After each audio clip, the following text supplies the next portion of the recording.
नमस्कार, मैं सारंग पुराणिक स्वागत करता हूँ आपका इस वीडियो में। पेरेंट्स ने जैसे कि मुझे रिक्वेस्ट की थी कि उन्हें बिहेवियर इश्यूज़ को लेके एक वीडियो चाहिए, तो आज हम बात करेंगे बच्चों के बिहेवियर इश्यूज़ के बारे में।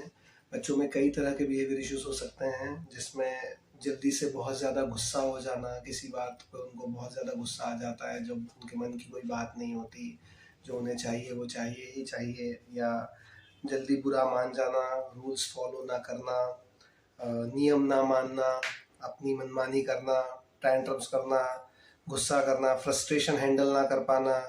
इसके कई अलग अलग इश्यूज हो सकते हैं। टैंट्रम्स को लेके मैं और डिटेल में अगले वीडियो में बताऊंगा। इसके दो तरह के रीज़न होते हैं, एक होता है इनर रीज़न, एक होता है आउटर रीज़न। अगर हम इनर रीज़न की बात करें तो जैसे बच्चे को भूख लगी है, उसे नींद आ रही है, उसका पेट साफ नहीं हुआ है, वो बहुत ज़्यादा थका हुआ है, किसी चीज़ को लेके उसको कुछ प्रॉब्लम है, तो ऐसे रीजंस इनर रीजंस होते हैं जिस वजह से बच्चे को प्रॉब्लम होती है। अगर आप एक ऐसे बच्चे को कुछ सिखाने की कोशिश करेंगे जो थका हुआ है, जो भूखा है, या जिसको नींद आ रही है, जिसको कॉन्स्टिपेशन है, या कुछ दूसरी प्रॉब्लम है, बुखार है, सर्दी है, खांसी है, तो ऐसे में उसे सीखने में दिक्कत होगी। इसलिए पहले आप इस रूट कॉज को फाइंड आउट करें कि उसकी एग्जैक्ट दिक्कत क्या हो रही है। अगर कोई इनर रीज़न है तो उसके ऊपर काम करें, उसके बाद उसे अच्छा बिहेवियर समझाने की कोशिश करें। अगला रीज़न आता है आउटर रीज़न। इसमें एक रीज़न आता है बच्चे का रूटीन। अगर बच्चे का रूटीन नहीं बना हुआ है और वो खाली है, तो ऐसे समय में उसके बिहेवियर इश्यूज बढ़ जाते हैं। इसलिए आप एक बच्चे का रूटीन बनाएं कि उससे सुबह से शाम तक क्या करना है। अगर बच्चा आपको परेशान कर रहा है तो आप बच्चे के रूटीन को चेक करें कि जो रूटीन चार्ट आपने बनाया है, या समय किस चीज़ का है या किस एक्टिविटी का है। आप 10-20 एक्टिविटी बैकअप में भी लिखे रख सकते हैं कि अगर कोई एक्टिविटी नहीं हो रही है तो आप अगली एक्टिविटी पर मूव कर पाए। इसके अलावा प्रॉब्लम है एंगेजमेंट। मैक्सिमम जगह बच्चों की प्रॉब्लम ये होती है कि खाली होते हैं। अगर आप उन्हें शाम को खेलने के लिए बाहर ले जाएंगे, अगर आप उन्हें एक्टिविटी आर्ट एंड क्राफ्ट कराएंगे, अगर आप उनसे घर के काम कराएंगे, तो वो एंगेज रहेंगे। अगर वो खाली समय में रहेंगे तो उनकी दिक्कत होगी। जैसे कहावत है, खाली दिमाग शैतान का घर। तो बच्चों के पास अगर कुछ करने के लिए नहीं होगा, अगर वो खाली हैं, तो ऐसी कंडीशन में उनके बिहेवियर इश्यूज और बढ़ जाते हैं। एक रीज़न आता है इसके बाद पुअर हैंडलिंग। आप बच्चे जब रो रहे हैं या जब उनको दिक्कत हो रही है तो आप उन्हें हैंडल कैसे करते हैं। तो हमेशा बच्चों को प्यार से समझाना या हैंडल करना वर्क नहीं करता है। अगर बच्चे प्यार से मान जाते हैं तो बहुत अच्छी बात है, नहीं है तो उन्हें इग्नोर करना आना चाहिए, उन्हें पनिश करना आना चाहिए, स्ट्रिक्ट करना आना चाहिए। तो अलग अलग तरीके हो सकते हैं जिससे वो हैंडल होते हैं। हर बच्चे के लिए एक तरीका अलग हो सकता है। तो आप ये जानने की कोशिश करें कि जब बच्चा ऐसा इशू करता है तो हम उसे कैसे हैंडल कर सकते हैं, क्या रीज़न है जिससे हम इसको इम्प्रूव कर सकते हैं। इसके अलावा हेल्थ इश्यूज अगर ठीक नहीं है तो उसको हमको हैंडल करना बहुत ज़रूरी है।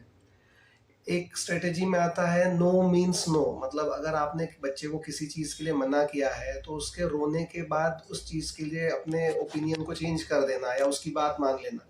कई बार पेरेंट्स ऐसा सोचते हैं कि कुछ भी कर भाई, तू ले ले, तेरे को जो लेना है, पर रोना बंद कर दे। तो ऐसी स्ट्रेटेजी सही नहीं है। अगर मोबाइल के लिए बच्चा जिद कर रहा है, कुछ खाने के लिए जिद कर रहा है, बाहर कार में घूमने के लिए जिद कर रहा है, तो उसे ना कहने की आदत डालें। उसे वेटिंग की आदत डालें कि अभी नहीं, थोड़ी देर बाद मिलेगा, थोड़ी देर बाद जाएंगे, कल करेंगे, आज नहीं है। तो अगर जैसी आप उसे आदत डालेंगे वैसा ही वो बिहेव करेगा। तो अगर आप एक बार ना कहते हैं तो ना का मतलब ना ही होना चाहिए। आप ऐसा नहीं कि बच्चा ज्यादा देर रो रहा है तो आप अपने ना को हाँ में बदल दें।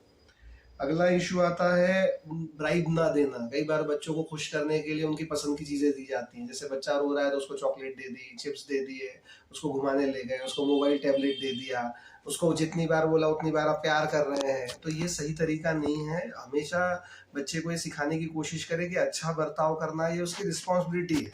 ऐसा नहीं है कि आप उसको कुछ रिश्वत देंगे तभी वो अच्छा बर्ताव करेगा। उसे अपने आप भी अच्छे से बर्ताव करने की आदत होनी चाहिए। इसके अलावा गुड हैबिट, मैनर्स, हाइजीन, ये बच्चे को सिखाने की कोशिश करें। अगर आप बच्चे को शुरू से अच्छी आदतें लगाएंगे, अच्छे मैनर्स लगाएंगे, तो फिर बच्चा कम बिहेवियर इशू शो करेगा। कई बार बच्चे को ये बोलकर प्रोटेक्ट कर लिया जाता है कि बच्चा छोटा है, आज उसकी तबीयत ठीक नहीं है, आज उसने खाना नहीं खाया है, आज उसको ये दिक्कत है, अभी वो धीरे धीरे बड़ा होगा तो समझ जाएगा, या उसको ऑटिज्म है इसके लिए वो ऐसा करता है। तो अगर आप बच्चे की रेडीनेस पे काम कर चुके हैं, बच्चे की थेरेपी हो चुकी है और बच्चा इस लेवल पे आ गया है कि वो सेटल है, तो आप उसे बिहेवियर इशू के लिए ट्रेन कर सकते हैं। जैसा आप सिखाएंगे, जैसे इन्वायरमेंट में आप लगाएंगे, जैसे उसकी आदतें डालेंगे, वैसा ही वो बनेगा। अगर आप उसे अच्छी आदतें लगाएंगे तो अच्छी आदतें सीखेगा, अगर आप उसे बुरी आदतें सिखाएंगे तो बुरी आदतें सीखेगा।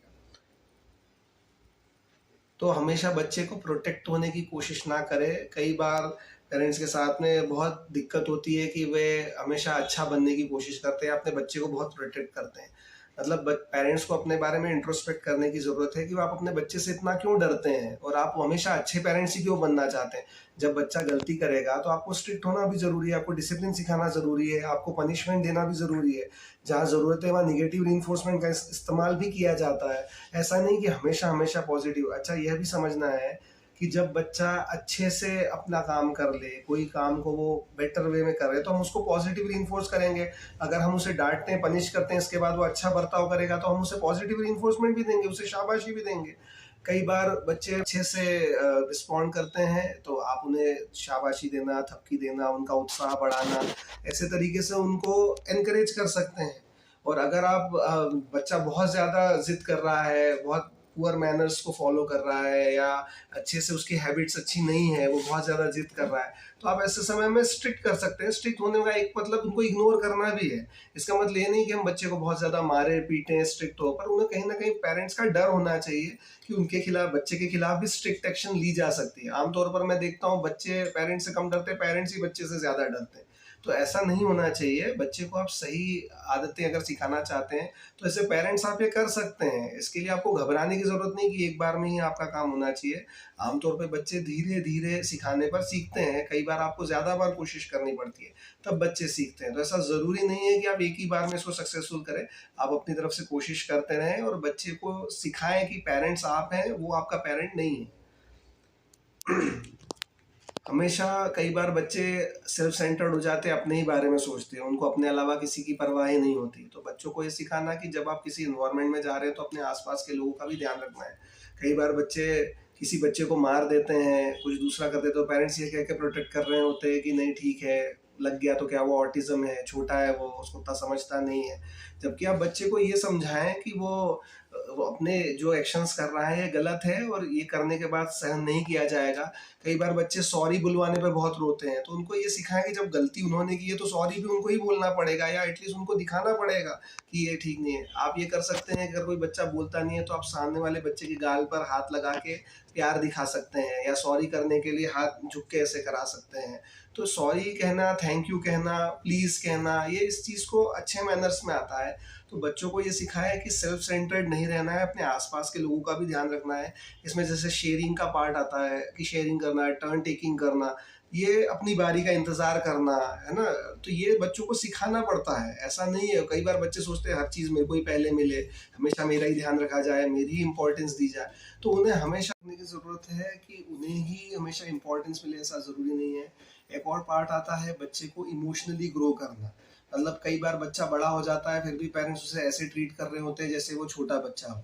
तो आम तौर पे हमेशा बच्चा कितना भी छोटा हो, उसे हमेशा यह रियलाइज करने की कोशिश कीजिए कि वो बड़ा हो गया है।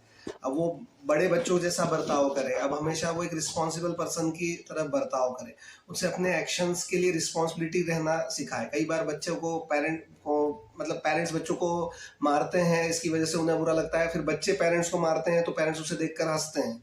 तो ऐसे में आपको ध्यान रखना है कि आपको हंसना नहीं है। अगर आप हंसेंगे तो आप ही उसके बिहेवियर को बढ़ावा दे रहे हैं।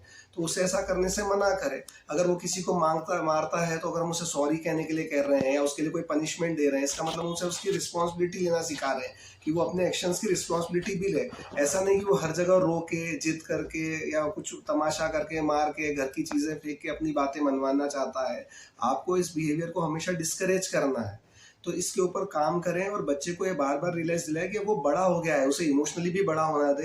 हमेशा ऐसा ना करें कि बच्चे को प्रोटेक्ट करने की कोशिश करे कि वो अभी छोटा है और वो अभी उसको समझता नहीं है।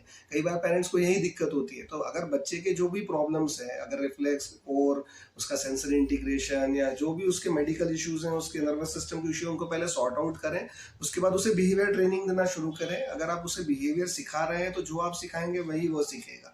आपको ये देखना जरूरी है बिहेवियर इश्यूज के लिए कि प्रॉब्लम कहाँ है। पहले फर्स्ट पार्ट को थेरेपी में जैसे हमारे हम कवर कर लेते हैं, उसके बाद हम पेरेंट्स को कहते हैं कि बिहेवियर इश्यूज के लिए काम करना शुरू कीजिए। देखिए, बिहेवियर इश्यूज एक बहुत बड़ा टॉपिक है और उसको एक ही वीडियो में कवर कर पाना पॉसिबल नहीं है, इसलिए मैं अगले कई वीडियोज में इसको कवर करूंगा। आज का वीडियो वैसे भी बड़ा हो गया है, आपने इतना समय दिया, बहुत बहुत धन्यवाद। मिलते हैं नेक्स्ट।